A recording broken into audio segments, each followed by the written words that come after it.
Imaginez un instant que tout ce que vous voyez autour de vous, ces montagnes imposantes qui semblent éternelles, ces sommets qui touchent le ciel et défient le temps, se mettent soudainement à se désintégrer comme de la laine cardée emportée par le vent. Imaginez que la terre sous vos pieds ne soit plus stable, que le ciel se fende au-dessus de votre tête et que tout l'univers bascule dans un chaos dont nous ne pouvons même pas concevoir l'ampleur. Ce jour existe. Il a été annoncé. Et le Coran nous en parle avec des détails qui glacent le sang et réchauffent le cœur à la fois. Avant de plonger ensemble dans ce récit qui pourrait changer votre perception de la vie éternelle, je vous invite de tout cœur à vous abonner à cette chaîne et à activer la cloche de notification pour ne manquer aucun de ces récits qui nourrissent l'âme. Partagez également cette vidéo avec vos proches, car la meilleure aumône est celle de la connaissance partagée. Qu'Allah vous récompense pour chaque personne qui sera guidée grâce à votre partage. Maintenant, laissez-moi vous emmener dans un voyage à travers le temps vers ce jour que le Créateur des cieux et de la terre a nommé le jour dernier le jour du jugement, le jour où les âmes seront mises à nu et où chaque secret sera dévoilé. Dans la sourate Al-Qari'ah, celle qui frappe avec force, Allah le Très-Haut nous interpelle avec des mots qui résonnent comme un tonnerre dans le silence de nos consciences. Il dit, et sa parole est vérité absolue, « Le fracas, qu'est-ce que le fracas? Et qui te dira ce qu'est le fracas? C'est le jour où les gens seront comme des papillons éparpillés et les montagnes comme de la laine cardée. » Ces versets ne sont pas de simples métaphores poétiques, bien-aimés frères et sœurs. Ce sont des descriptions précises d'une réalité qui viendra, aussi sûrement que le jour succède à la nuit. Les savants de l'exégèse coranique, ces hommes pieux qui ont consacré leur vie à comprendre la parole divine, nous expliquent que ce jour-là, l'ordre naturel que nous connaissons sera complètement bouleversé. Les montagnes, ces géants de pierre et de roc qui ont résisté pendant des millions d'années aux tempêtes, aux tremblements de terre et au passage du temps, seront réduites en poussière fine, dispersées comme des flocons de laine dans une tempête. Elles perdront leur solidité, leur masse, leur réalité même, et flotteront dans l'air comme des particules sans poids ni substance. Mais pourquoi cette image des montagnes transformées en laine? Parce que la montagne, dans notre expérience humaine, représente ce qu'il y a de plus stable, de plus permanent, de plus inébranlable. Quand nous voulons parler de quelque chose de solide, nous disons « c'est solide comme une montagne ». Quand nous cherchons un symbole de permanence, nous pensons aux chaînes montagneuses qui traversent les âges. Allah, dans sa sagesse infinie, choisit précisément cet élément pour nous montrer que ce jour-là, rien de ce que nous considérons comme stable ne le sera plus. Si les montagnes elles-mêmes deviennent de la laine, que dire alors de nos certitudes, de nos possessions, de nos titres et de nos positions dans ce monde éphémère? Le prophète Mohammed, que la paix et les bénédictions d'Allah soient sur lui, celui qui ne parlait pas sous l'effet de la passion, mais qui transmettait la révélation divine, nous a décrit ce jour avec des détails qui font trembler les cœurs sincères.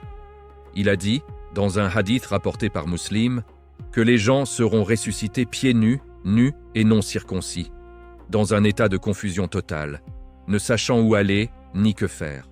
Le soleil sera rapproché des têtes à une distance équivalente à 1 mile, et les gens baigneront dans leur propre sueur selon l'ampleur de leurs péchés. Certains jusqu'aux chevilles, d'autres jusqu'aux genoux, d'autres encore jusqu'à la taille, et certains seront complètement submergés. Mais revenons à notre question initiale. Que signifie vraiment cette transformation des montagnes en laine? Pour comprendre cela, nous devons voyager à travers les versets coraniques qui nous parlent de ce jour grandiose. Dans la sourate At-Takwir, celle de l'obscurcissement, Allah nous dit « Quand le soleil sera obscurci, quand les étoiles deviendront ternes, quand les montagnes seront mises en marche. » Oui, vous avez bien entendu. Les montagnes seront mises en marche. Elles bougeront, elles se déplaceront comme des nuages dans le ciel avant de se désintégrer complètement. Dans la sourate Al-Haqqa, celle de l'inévitable, la description devient encore plus saisissante. Et la terre et les montagnes seront soulevées puis effondrées d'un seul coup. Un seul coup, frères et sœurs. Pas un processus graduel qui prendrait des années ou des siècles. Un instant, un souffle divin, et tout ce qui nous semblait éternel s'effondrera comme un château de cartes. Les compagnons du prophète, ces hommes et ces femmes qui ont tout sacrifié pour l'islam, tremblaient quand ils entendaient ces descriptions. On rapporte qu'Abou Bakr as-Siddiq, le véridique, le plus proche ami du prophète, pleurait souvent en récitant ces versets. Omar ibn al-Khattab, le puissant, celui qui faisait trembler les empires, tombait en prosternation en méditant sur le jour dernier. Aïcha, la bien-aimée du prophète, que Allah soit satisfait d'elle, demanda un jour au messager d'Allah « Ô messager d'Allah, serons-nous ressuscités nus au jour du jugement ?» Il répondit « Oui ». Elle dit « Mais ne serons-nous pas gênés les uns des autres ?» Le prophète répondit avec une sagesse profonde « Ô Aïcha, ce jour-là sera tellement terrible que personne ne regardera personne d'autre. Chacun sera totalement absorbé par son propre sort. Maintenant, imaginez cette scène avec moi. Le ciel, ce dôme bleu qui nous protège et nous abrite, se fendra comme on déchire un vêtement usé. Les étoiles, ces joyaux de la nuit qui brillent depuis des milliards d'années, tomberont comme des fruits mûrs qui se détachent de leurs branches. Le soleil et la lune, ces deux luminaires qui ont réglé nos jours et nos nuits depuis la création, seront enroulés et perdront leur éclat. Et au milieu de tout ce chaos cosmique, les montagnes, ces piliers de la terre, se transformeront en particules fines, en flocons de laine qui flotteront dans l'atmosphère. Mais pourquoi Allah nous décrit-il ce jour avec tant de détails terrifiants? Est-ce pour nous effrayer? Est-ce pour nous angoisser? Non, bien-aimés. C'est pour nous réveiller. C'est pour nous sortir de notre insouciance. C'est pour nous rappeler que cette vie n'est qu'un passage, qu'un test, qu'une préparation pour ce qui vient après. Comme le dit Allah dans la sourate Al-Mulk, celui qui a créé la mort et la vie afin de vous éprouver et de savoir qui de vous est le meilleur en œuvre. Les savants du passé, ces phares de guidance qui ont éclairé les chemins obscurs, nous ont laissé des paroles d'une sagesse extraordinaire sur ce sujet.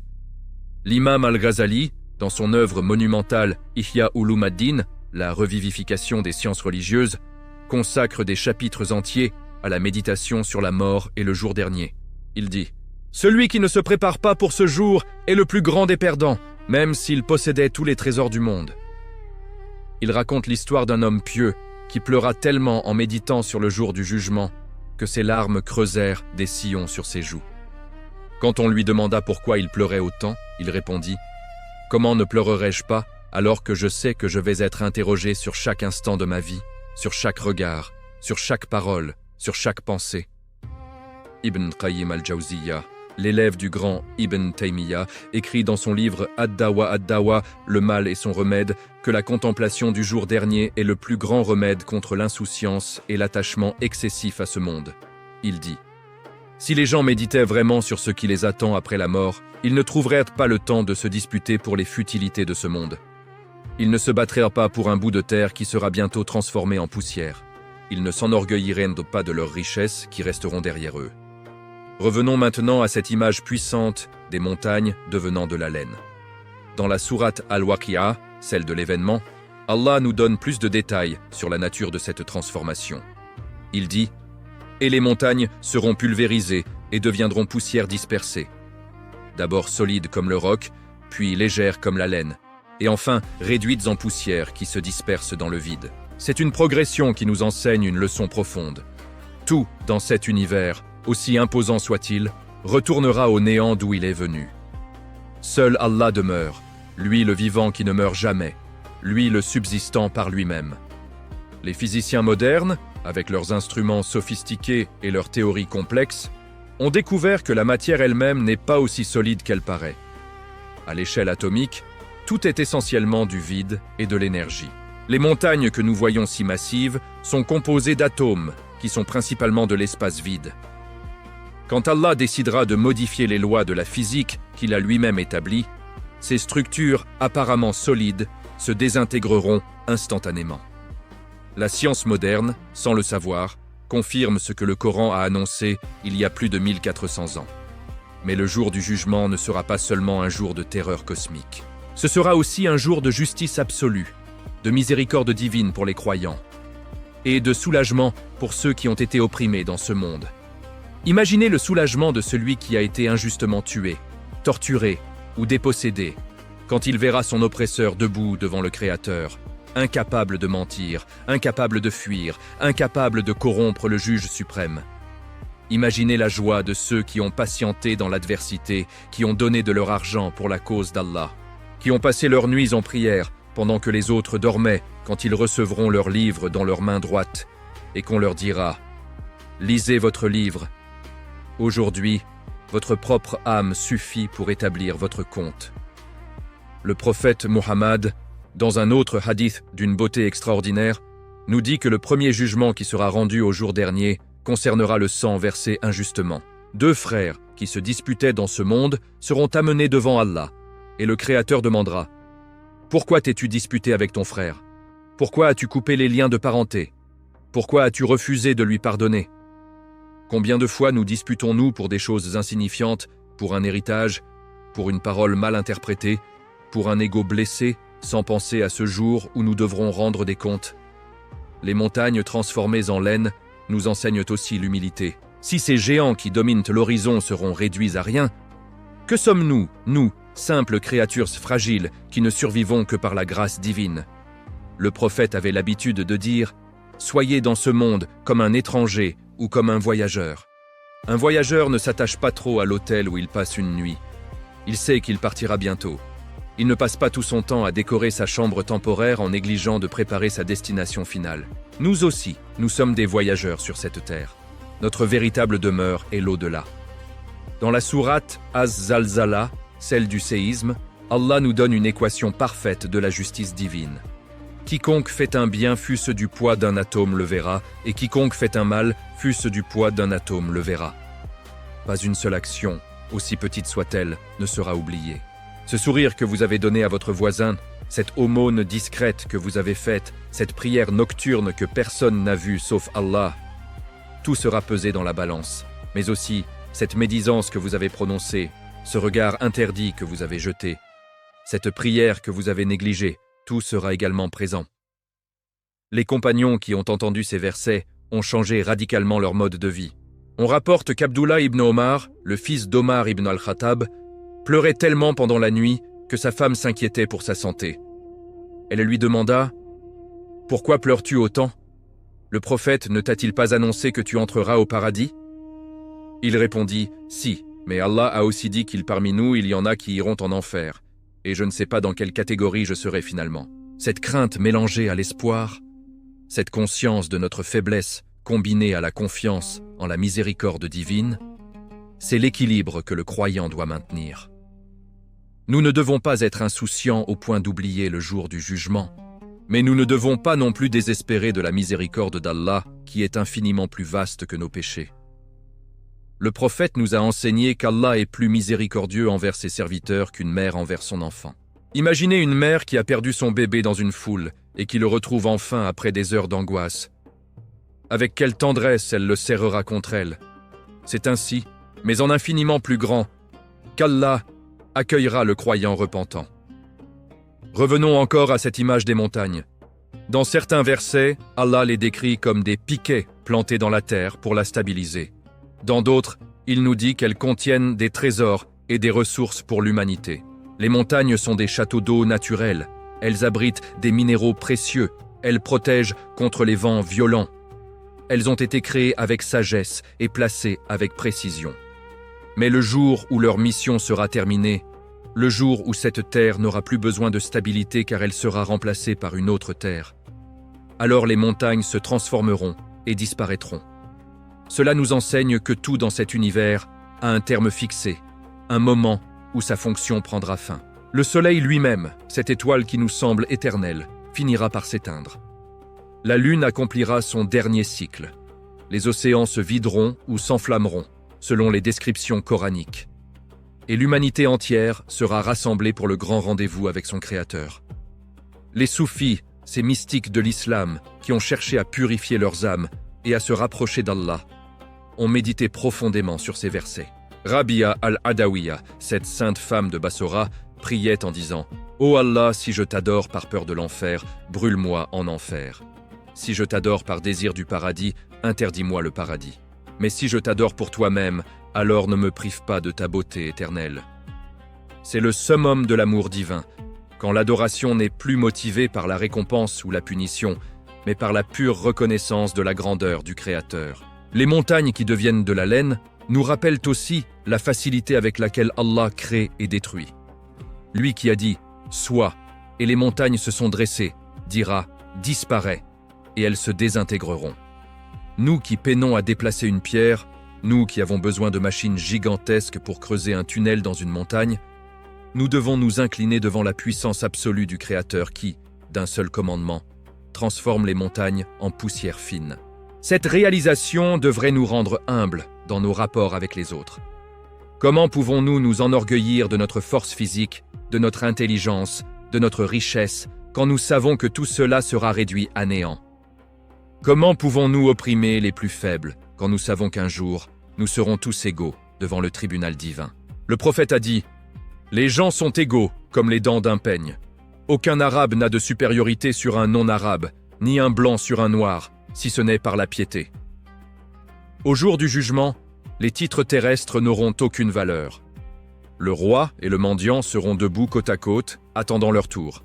Le savant et l'ignorant seront jugés selon leurs actions, non selon leur diplôme. Le riche et le pauvre seront pesés dans la balance de la justice divine. La seule devise qui aura cours ce jour-là sera celle des bonnes actions, de la foi sincère et de la piété du cœur. Imaginez maintenant le moment où la trompette sera soufflée pour la première fois. Les anges eux-mêmes trembleront, les cieux se fendront, les étoiles s'éparpilleront. Les mers se déverseront les unes dans les autres.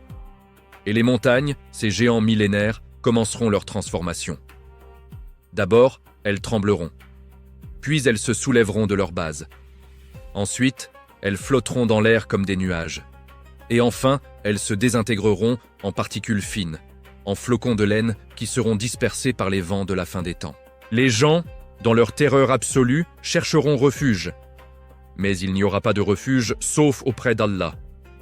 Ils chercheront de l'aide, mais chacun sera occupé par son propre sort. Même les prophètes diront ce jour-là « Moi-même, moi-même ». Seul notre prophète Muhammad intercédera pour sa communauté après avoir obtenu la permission d'Allah. Il se prosternera sous le trône divin et louera Allah avec des louanges que personne avant lui n'aura prononcées. Puis, il lui sera dit « Lève la tête, demande, et tu seras exaucé, intercède, et ton intercession sera acceptée. » C'est pour cela que nous devons aimer ce prophète, non pas d'un amour superficiel ou folklorique, mais d'un amour qui se traduit par l'obéissance à ses commandements et l'imitation de son exemple. Comment pouvons-nous prétendre aimer le prophète tout en négligeant ses enseignements? Comment pouvons-nous célébrer sa naissance tout en ignorant sa sunna? L'amour véritable se manifeste dans les actes, pas seulement dans les paroles. Les montagnes transformées en laine sont aussi un rappel de la résurrection. Si Allah peut transformer la matière solide en quelque chose de léger et dispersé, ne peut-il pas rassembler nos atomes dispersés après la mort et nous ressusciter? Les Mécois qui ont rejeté le message du prophète disaient « Comment serions-nous ressuscités après être devenus poussière et os ?» Allah leur a répondu « Ne savent-ils pas que celui qui a créé les cieux et la terre est capable de créer leur pareil ?» Et dans un autre verset, il leur cite en exemple leur propre création et il oublie qu'il a été créé. Il dit « Qui va redonner la vie à des ossements une fois réduits en poussière ?» Dit « Celui qui les a créés une première fois leur redonnera la vie. » La logique est imparable. Si vous acceptez que vous avez été créé la première fois à partir de rien, comment pouvez-vous nier que vous serez recréé une seconde fois? C'est même plus facile de recréer quelque chose que de le créer à partir de rien. Mais pour Allah, tout est facile, car il n'a qu'à dire « soit », et la chose est. En conclusion, frères et sœurs bien-aimés, cette image coranique des montagnes devenant de la laine n'est pas un conte de fées ni une légende ancienne. C'est une promesse divine, une certitude absolue qui se réalisera aussi sûrement que le jour où nous mourrons. Ce jour viendra, que nous y croyions ou non, que nous nous y préparions ou non. La question n'est pas de savoir si ce jour arrivera, mais comment nous le vivrons. Serons-nous parmi ceux qui auront peur et seront terrorisés parce qu'ils n'ont pas préparé de provisions pour ce voyage? Ou serons-nous parmi ceux qui seront dans la sérénité parce qu'ils ont vécu selon les commandements divins, qui ont prié, qui ont jeûné, qui ont aidé les nécessiteux qui ont été bons avec leurs parents, qui ont préservé leur langue de la médisance, qui ont baissé leurs regards, qui se sont repentis de leurs péchés? La meilleure provision pour ce jour n'est ni l'or, ni l'argent, ni les diplômes, ni les positions sociales. C'est la piété, c'est la crainte révérentielle d'Allah, c'est l'amour du prophète c'est la foi sincère. Ce sont les bonnes actions accomplies avec intention pure. Ces provisions-là ne se déprécient jamais, ne se perdent jamais, ne sont jamais volées. Elles vous accompagneront dans la tombe. Elles témoigneront pour vous au jour du jugement. Elles seront votre lumière quand tout sera ténèbres. Alors pendant que nous vivons encore, pendant que nos cœurs battent encore, pendant que nous avons encore l'opportunité de nous repentir et de nous améliorer, préparons-nous pour ce jour. Ne le remettons pas à demain, car nous ne savons pas si nous verrons demain. Commençons dès maintenant à construire notre paradis éternel par nos actions quotidiennes. Que Allah fasse de nous parmi ceux qui auront peur de ce jour et qui s'y prépareront avec sincérité. Que Allah nous accorde le pardon de nos péchés et nous fasse mourir sur la foi en lui et en son messager. Et que Allah nous rassemble avec les prophètes, les véridiques, les martyrs et les vertueux au paradis éternel. Amin.